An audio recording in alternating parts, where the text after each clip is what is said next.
ಇನ್ನು ವಿಜಯಪುರದಲ್ಲಿ ಯತ್ನಾಳ್ ಅವರು ಕೂಡ ಮಾತನಾಡಿದ್ದಾರೆ. ಅದು ಯಾವ ರೀತಿ ಮಾತನಾಡಿದೆ ಅಂದ್ರೆ ಗಾಂಧಿ ಮನೆತನಕ್ಕೆ ಈಗೇನು ಸಾಧು ಸಂತರ ಶಾಪ ಇದೆ ಅನ್ನುವಂತ ಹೇಳಿಕೆ ಕೂಡ ಕೊಡ್ತಾ ಇದ್ದಾರೆ. ಇದು ವಿಚಾರ ಕೂಡ ಈಗ ಬಹಳಷ್ಟು ಸದ್ದು ಮಾಡ್ತಾ ಇದೆ. ಇನ್ನು ವಿಜಯಪುರದಲ್ಲಿ ಮಾತನಾಡಿರುವಂತ ಯತ್ನಾಳ್ ಗಾಂಧಿ ಮನೆತನಕ್ಕೆ ಸಂತರ ಶಾಪ ಇರೋದು ನಿಜ ಅಂತ ಹೇಳಿದ್ದಾರೆ. ಇಂದಿರಾ ಗಾಂಧಿ ಕಾಂಗ್ರೆಸ್ ಅಧಿಕಾರಕ್ಕೆ ಬಂದ್ರೆ ಗೋಹತ್ಯೆ ನಿಷೇಧ ಮಾಡುವ ಆಶ್ವಾಸನೆಯನ್ನ ಕೊಟ್ಟಿದ್ರು. ಅದು ಗೋಹತ್ಯೆ ನಿಷೇಧ ಮಾಡದೆ ಇದ್ದಾಗ ಮುನಿಗಳು ಹೋರಾಟವನ್ನ ಮಾಡಿದ್ರು. ಆಗ ಇಂದಿರಾ ಗಾಂಧಿ ಅವರ ಮೇಲೆ ಗುಂಡು ಹಾರಿಸಿದ್ರು. ಆಗ ಸಂತರು ಶಾಪವನ್ನ ಕೊಟ್ಟಿದ್ದಾರೆ ಅಂತ ಹೇಳಿದ್ದಾರೆ. ನಮ್ಮನ್ನ ಹೇಗೆ ರಸ್ತೆಯ ಮೇಲೆ ಕೊಂದಿದ್ದೀರೋ ಹಾಗೆ ನಿಮ್ಮ ಕುಟುಂಬದವರಿಗೂ ಕೂಡ ಆಗಲಿ ಅಂತ ಶಾಪ ಕೊಟ್ಟಿದ್ದಾರೆ. ಆ ಶಾಪ ಇದೆ ಅವರಿಗೆ. ಅದಕ್ಕೆ ರಾಜೀವ್ ಗಾಂಧಿ, ಇಂದಿರಾ ಗಾಂಧಿ, ಇದೇ ರಾಹುಲ್ ಗಾಂಧಿಗೂ ಕೂಡ ಶಾಪ ಇದೆ ಅಂತ ಯತ್ನಾಳ್ ಹೇಳಿಕೆ ಕೊಟ್ಟಿದ್ದಾರೆ. ಅದಕ್ಕೆ ರಾಹುಲ್ ಗಾಂಧಿ ಪರಿಸ್ಥಿತಿ ಹೀಗಾಗಿದೆ ಅಂತ ಯತ್ನಾಳ್ ಹೇಳಿಕೆ ಕೊಟ್ಟಿದ್ದಾರೆ. ಇನ್ನೂ ಶಾಪದಿಂದಲೇ ರಾಹುಲ್ ಗಾಂಧಿಗೆ ಮದುವೆ ಆಗಿಲ್ಲ ಅನ್ನುವಂಥ ಹೇಳಿಕೆ ಕೂಡ ಇಲ್ಲಿ ಪ್ರಸ್ತಾಪ ಮಾಡಿದ್ದಾರೆ.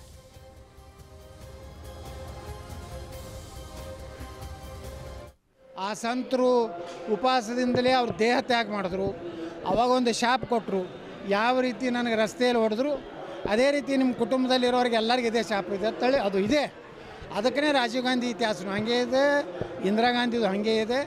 ಆ ಕುಟುಂಬದಲ್ಲಿ ಇವತ್ತು ರಾಹುಲ್ ಗಾಂಧಿ ಪರಿಸ್ಥಿತಿ ಏನಿದೆ, ಅದು ಏನು ಲಗ್ನ ಇಲ್ಲ, ಇದು ಇಲ್ಲ, ಅದು ಎಲ್ಲಿರ್ತದೋ ಏನು, ಯಾವಾಗ ಯಾವ ದೇಶ ಬಿಟ್ಟು ಹೋಗ್ತದೋ ಗೊತ್ತಿಲ್ಲ.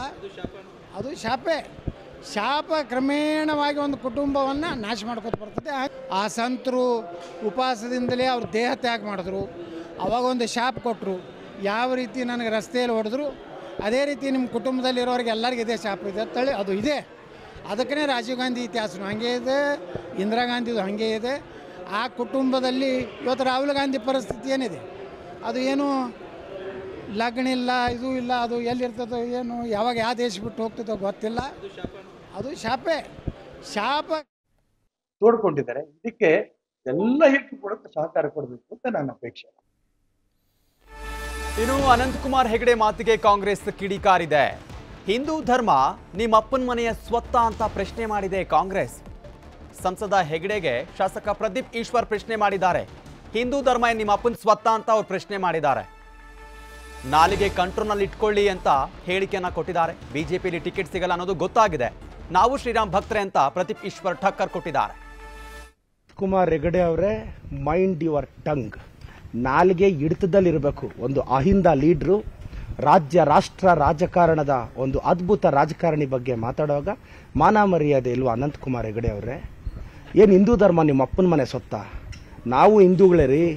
ನಿನಗೆ ಹೆಂಗೆ ರಕ್ತದಲ್ಲಿ ಹಿಂದೂ ಧರ್ಮ ಇದೆಯೋ ನಮಗೂ ಅದೇ ಥರ ಇದೆ. ಅನಂತಕುಮಾರ್ ಹೆಗಡೆ ಅವರೇ, ಮೈಂಡ್ ಯುವರ್ ಟಂಗ್. ಅವ್ರಿಗೆ ಬಿಜೆಪಿಯಲ್ಲಿ ಟಿಕೆಟ್ ಸಿಗಲ್ಲ ಅನ್ನೋದು ಗೊತ್ತಾಗ್ಬಿಟ್ಟಿದೆ.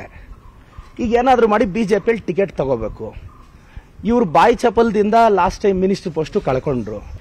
ಒಂದು ಮುಖ್ಯಮಂತ್ರಿಗಳ್ರಿ, 45 ವರ್ಷದ ಅನುಭವ ಇರೋರು ಮಾತಾಡೋಗ ಬನ್ನಿ ಮಾತಾಡೋಣ, ಕಾಮ್ ಕಿ ಬಾತ್ ಮಾತಾಡೋಣ ಬನ್ನಿ. ನಾವು ಹಿಂದೂ ಧರ್ಮದವ್ರಿ, ನಮಗೂ ಶ್ರೀರಾಮ ಆರಾಧ್ಯ ದೈವ, ನಿಮಗಿಂತ ಹೆಚ್ಚಾಗಿ ಪೂಜಿಸ್ತೀವಿ ನಾವು. ಅದೇನೋ ನಿಮ್ಮ ಅಪ್ಪನ ಮನೆ ಆಸ್ತಿ ತರ ಆಡ್ತಾ ಇದ್ದೀರಾ. ಇದೆಲ್ಲ ಸರಿ ಇರಲ್ಲ ಅನಂತಕುಮಾರ್ ಹೆಗಡೆ ಅವರೇ. ನಿಮ್ಮ ಬಾಯಿ ಚಪಲನ್ನು ಮುಂದುವರಿಸ್ತೀವಿ ಅಂದ್ರೆ ಮುಂದುವರಿಸಿ. ಭಟ್ಕಳದ ಚಿನ್ನದಪಳ್ಳಿ ನಿರ್ನಾಮ ಹೇಳಿಕೆ ವಿಚಾರಕ್ಕೆ ಸಂಬಂಧಪಟ್ಟಂತೆ ಸಂಸದ ಅನಂತಕುಮಾರ್ ಹೆಗಡೆ ಮೇಲೆ ಸುಮೋಟೋ ಕೇಸ್ ದಾಖಲಾಗಿದೆ. ಉತ್ತರ ಕನ್ನಡದ ಕುಮಟಾ ಠಾಣೆಯಲ್ಲಿ ಸೆಕ್ಷನ್ 153A 505 ಅಡಿ ಪ್ರಕರಣ ದಾಖಲಾಗಿರುವಂಥದ್ದು. ಇತ ಬೆಂಗಳೂರಿನಲ್ಲಿ ಕೂಡ ಅನಂತಕುಮಾರ್ ಹೆಗಡೆ ವಿರುದ್ಧ ಪ್ರತಿಭಟನೆಗಳು ನಡೀತಾ ಇರುವಂಥದ್ದು. ರೇಸ್ ಕೋರ್ಸ್ ರಸ್ತೆಯ ಕಾಂಗ್ರೆಸ್ ಕಚೇರಿ ಬಳಿ ಪ್ರತಿಭಟನೆ ಮಾಡಲಾಗ್ತಾ ಇದೆ. ಅನಂತಕುಮಾರ್ ಹೆಗಡೆ ಗಡಿಪಾರು ಮಾಡಬೇಕು ಅಂತ ಪ್ರತಿಭಟನಾಕಾರರು ಒತ್ತಾಯವನ್ನ ಮಾಡ್ತಿದ್ದಾರೆ. ಕಾಂಗ್ರೆಸ್ ಕಚೇರಿ ಬಳಿ ಪ್ರತಿಭಟನೆ ಮಾಡಲಾಗ್ತಾ ಇರುವಂಥದ್ದು.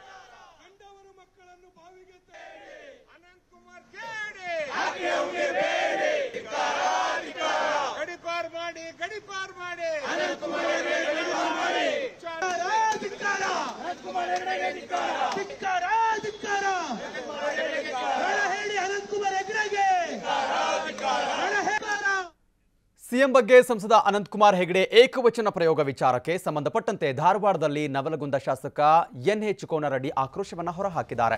ಅನಂತಕುಮಾರ್ ಹೆಗಡೆ ಅವರು ಸಿಎಂ ಬಗ್ಗೆ ಏಕವಚನದಲ್ಲಿ ಮಾತನಾಡಿದ್ದಾರೆ. ಸಿಎಂ ತಂದೆ ಬಗ್ಗೆ ಭಾಷೆ ಬಳಸಿದ್ದಾರೆ. ಮುಖ್ಯಮಂತ್ರಿ ಬಗ್ಗೆ ಯಾವ ರೀತಿ ಮಾತನಾಡಬೇಕು ಅಂತ ಸಂಸದ ಪಟುಗೆ ಗೊತ್ತಿಲ್ಲ. ಅನಂತಕುಮಾರ್ ಅವರು 4 ವರ್ಷ ಮಲಗಿದ್ರು.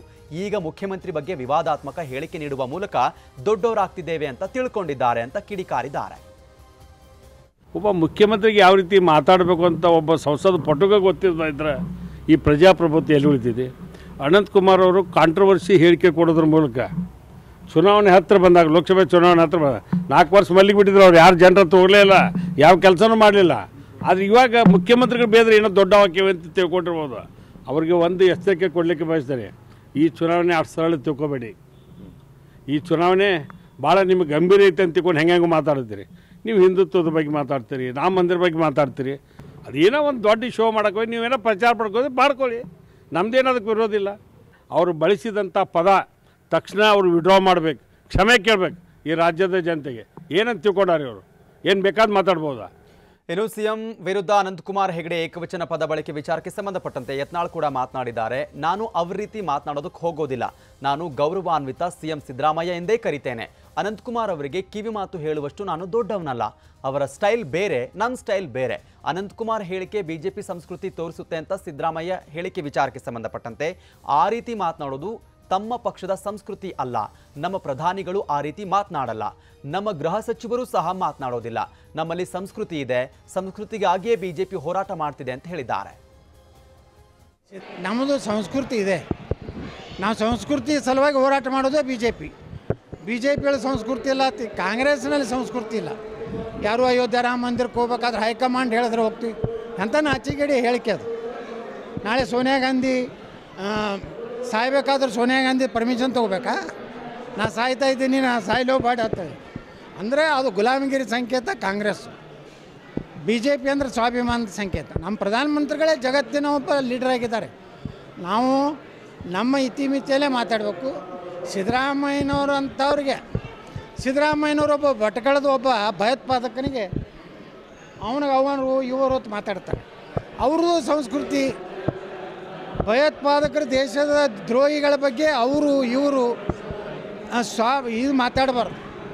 ದೇಶದ್ರೋಹಿಗಳಿಗೆ ಯಾವ ರೀತಿ ಯಾವ ಶಬ್ದದಲ್ಲಿ ಹೇಳ್ಬೇಕು ಅದೇ ಉತ್ತರ ಹೇಳಬೇಕು. ಅದಕ್ಕೆ ಸಿದ್ದರಾಮಯ್ಯನವರು ಏನು ಅನಂತಕುಮಾರ್ ಹೆಗಡೆ ಅವರು ಹೇಳ್ತಾರೆ, ಅವರು ತಮ್ಮ ಸಂಸ್ಕೃತಿಯನ್ನು ಬದಲಾವಣೆ ಮಾಡ್ಕೋಬೇಕು. ಈಗಾಗಲೇ ನಾವು ಗಮನಿಸ್ತಾ ಇದ್ದೀವಿ, ಅನಂತಕುಮಾರ್ ಹೆಗಡೆ ವಿಚಾರಕ್ಕೆ ಸಂಬಂಧಪಟ್ಟಂತೆ ಇಲ್ಲಿ ಏಕೈಕವಾಗಿ ಬರೀ ಯಾರು KS ಈಶ್ವರಪ್ಪನವರು ಮಾತ್ರ ಸ್ವಲ್ಪ ಸಮರ್ಥನೆ ಮಾಡ್ಕೊಂಡಿದ್ದಾರೆ. ಅವ್ರನ್ನ ಬಿಟ್ಟರೆ ಎಲ್ಲರೂ ಕೂಡ ಈ ಒಂದು ವಿಚಾರವನ್ನು ತೆಗೆದುಕೊಳ್ತಾ ಇಲ್ಲ. ಇಲ್ಲಿ ಯತ್ನಾಳ್ ಅವರು ಕೂಡ ಹೇಳ್ತಾ ಇದ್ರು, ನಾವು ಅವರಿಗೆ ಕಿವಿ ಮಾತು ಹೇಳೋಷ್ಟು ದೊಡ್ಡವರಲ್ಲ, ನಮ್ಮ ಸಂಸ್ಕೃತಿನೇ ಬೇರೆ ಇದೆ, ಅವ್ರ ಸಂಸ್ಕೃತಿನೇ ಬೇರೆ ಇದೆ, ಅವ್ರ ಮಾತಿನ ಸ್ಟೈಲೇ ಬೇರೆ ಇದೆ, ನಮ್ಮ ಮಾತಿನ ಸ್ಟೈಲೇ ಬೇರೆ ಇದೆ. ನಾನು ಯಾವತ್ತೂ ಕೂಡ ಸಿದ್ದರಾಮಯ್ಯನವರಿಗೆ ಆ ರೀತಿಯಾಗಿ ಏಕವಚನದಲ್ಲಿ ಮಾತನಾಡೋದಿಲ್ಲ. ಅವರಿಗೆ ಇವತ್ತಿಗೂ ಕೂಡ ಈಗಲೂ ಕೂಡ ಗೌರವಾನ್ವಿತ ಸಿಎಂ ಸಿದ್ದರಾಮಯ್ಯನವರೇ ಅಂತ ಕರಿತೀನಿ ಅನ್ನುವಂಥ ಹೇಳಿಕೆಯನ್ನು ಕೊಟ್ಟಿದ್ದಾರೆ. ಮತ್ತೊಂದು ಕಡೆ ಬಿಜೆಪಿಯಲ್ಲಿ ಈ ಒಂದು ವಿಚಾರ ಬಹಳಷ್ಟು ಆತಂಕಕ್ಕೆ ಎಡೆ ಮಾಡಿಕೊಡ್ತಾ ಇದೆ. ಮುಂಬರುವಂಥ ಚುನಾವಣೆಗೆ ಇಲ್ಲಿ ಮತ್ತೊಂದಿಷ್ಟು ಭಯ ಶುರುವಾಗ್ತಾ ಇದೆ. ಯಾಕಂದರೆ ಬಿಜೆಪಿ ಏನು ಶ್ರೀರಾಮ ಮಂದಿರ ವಿಚಾರಕ್ಕೆ ಸಂಬಂಧಪಟ್ಟಂತೆ ಅದನ್ನೇ ಹೈಲೈಟ್ ಮಾಡಿಕೊಂಡು ಅದೇ ವಿಚಾರವನ್ನು ತೆಗೆದುಕೊಂಡು ಎಲ್ಲೋ ಒಂದು ಕಡೆ ಒನ್ ಲೈನಲ್ಲಿ ಹೋಗ್ತಾ ಇತ್ತು.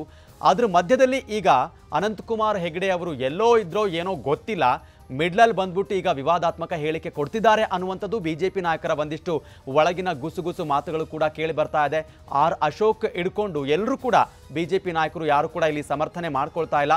ಆ ರೀತಿಯಾಗಿ ಮಾತನಾಡೋದು ಸರಿಯಲ್ಲ ಅನ್ನುವಂಥ ಹೇಳಿಕೆನೇ ಕೊಡ್ತಿದ್ದಾರೆ. ಮತ್ತೊಂದು ಕಡೆ ಅವರು ಜಾರ್ಕೊಳ್ತಿದ್ದಾರೆ ಸಹ. ಯಾವ ರೀತಿ ಅಂದರೆ ಅವರವರ ವೈಯಕ್ತಿಕ ವಿಚಾರ, ಅದು ವೈಯಕ್ತಿಕ ನಿಂದನೆ ಮಾಡಬಾರ್ದು, ಆದರೆ ವೈಯಕ್ತಿಕವಾಗಿ ಮಾತನಾಡಿದ್ದಾರೆ, ಅದು ಸರಿಯಲ್ಲ ಅನ್ನುವಂಥ ಹೇಳಿಕೆ ಕೂಡ ಕೊಟ್ಟಿದ್ದಾರೆ. ಈಗ ಅನಂತಕುಮಾರ್ ಅವರ ಹೇಳಿಕೆ ಬಹಳಷ್ಟು ವಿವಾದವನ್ನು ಎಬ್ಬಿಸ್ತಾ ಇದೆ, ರಾಜಕೀಯದಲ್ಲಿ ಬಹಳಷ್ಟು ಚರ್ಚೆಗೆ ಕಾರಣವಾಗ್ತಾ ಇದೆ. ಮತ್ತೊಂದು ಕಡೆ ಪ್ರದೀಪ್ ಈಶ್ವರ್ ಅವರು ಕೂಡ ಹೇಳಿಕೆಯನ್ನ ಕೊಟ್ಟಿದ್ರು, ಹಿಂದೂ ಧರ್ಮ ಅನ್ನೋದು ನಿಮ್ಮ ಅಪ್ಪನ ಸ್ವತ್ತಲ್ಲ, ಅದು ಎಲ್ಲರ ಸ್ವತ್ತು, ನಾವು ಕೂಡ ಹಿಂದೂಗಳೇ, ನಾವು ಕೂಡ ರಾಮಭಕ್ತರೇ, ನೀವೊಬ್ಬರೇ ರಾಮಭಕ್ತರಲ್ಲ, ನಾವು ಕೂಡ ರಾಮಭಕ್ತರೇ, ನಮ್ಮಲ್ಲೂ ಕೂಡ ಹಿಂದೂ ರಕ್ತ ಇದೆ ಅನ್ನುವಂಥ ಹೇಳಿಕೆಯನ್ನ ಕೊಟ್ಟು ಅವರು ಕೂಡ ತಿರುಗೇಟನ್ನು ಕೊಟ್ಟರು, ಖಡಕ್ಕಾಗಿ ಎಚ್ಚರಿಕೆಯನ್ನ ಕೊಟ್ಟರು. ಮತ್ತೊಂದು ಕಡೆ ಇದು ಸರ್ವೇ ಸಾಮಾನ್ಯವಾಗಿ ಮಾತನಾಡೋದಾದ್ರೆ ರಾಜಕೀಯದಲ್ಲಿ ಒಬ್ಬ ಗೌರವಾನ್ವಿತ ಸಿಎಂ ಅವರಿಗೆ ಯಾವ ರೀತಿಯಾಗಿ ಮರ್ಯಾದೆ ಕೊಡಬೇಕು, ಯಾವ ರೀತಿಯಾಗಿ ಮಾತನಾಡಬೇಕು ಅನ್ನೋದು ಸಂಸದರಾಗಿರುವಂತಹ ಅನಂತಕುಮಾರ್ ಹೆಗಡೆ ಅವ್ರಿಗೂ ಕೂಡ ಗೊತ್ತಿರಬೇಕಾಗಿತ್ತು. ಯಾಕಂದ್ರೆ ಏಕವಚನದಲ್ಲಿ ಮಗನೇ ಅನ್ನುವಂಥ ಒಂದಿಷ್ಟು ಪದಗಳಿದೆಯಲ್ಲ, ಆ ಪದಗಳು ಬಳಸೋದು ಅಷ್ಟು ಸಂಸ್ಕೃತಿ ತೋರೋದಿಲ್ಲ, ಅಷ್ಟು ಸುಸಂಸ್ಕೃತ ಅಲ್ಲ. ಅದು ಒಬ್ಬ ಸಂಸದರಾಗಿ ರಾಜಕೀಯ ವಿಚಾರದಲ್ಲಿ ಯಾವ ರೀತಿಯಾಗಿ ಮಾತನಾಡಬೇಕು ಏನು ಅನ್ನೋದು ಅವರು ಕೂಡ ಗೊತ್ತಿರಬೇಕು. ಯಾಕಂತಂದ್ರೆ ಇಲ್ಲಿ ಟೀಕೆ ಪರ ವಿರೋಧ ಮಾಡಬೇಕು. ರಾಜಕೀಯದಲ್ಲಿ ನೀವೇನ್ ಕೆಲಸ ಮಾಡಿಲ್ಲ, ನೀವೇನ್ ಕೆಲಸ ಮಾಡಿದ್ರೆ ಅನ್ನೋದು ಟೀಕೆ ಮಾಡಬಹುದು, ಆದ್ರೆ ಈ ರೀತಿಯಾಗಿ ವೈಯಕ್ತಿಕ ಮಾತನಾಡೋದು ಎಷ್ಟು ಸರಿ ಅನ್ನೋದು ಪ್ರಶ್ನೆಯಾಗಿ ಉಳ್ಕೊಳ್ತಾ ಇದೆ.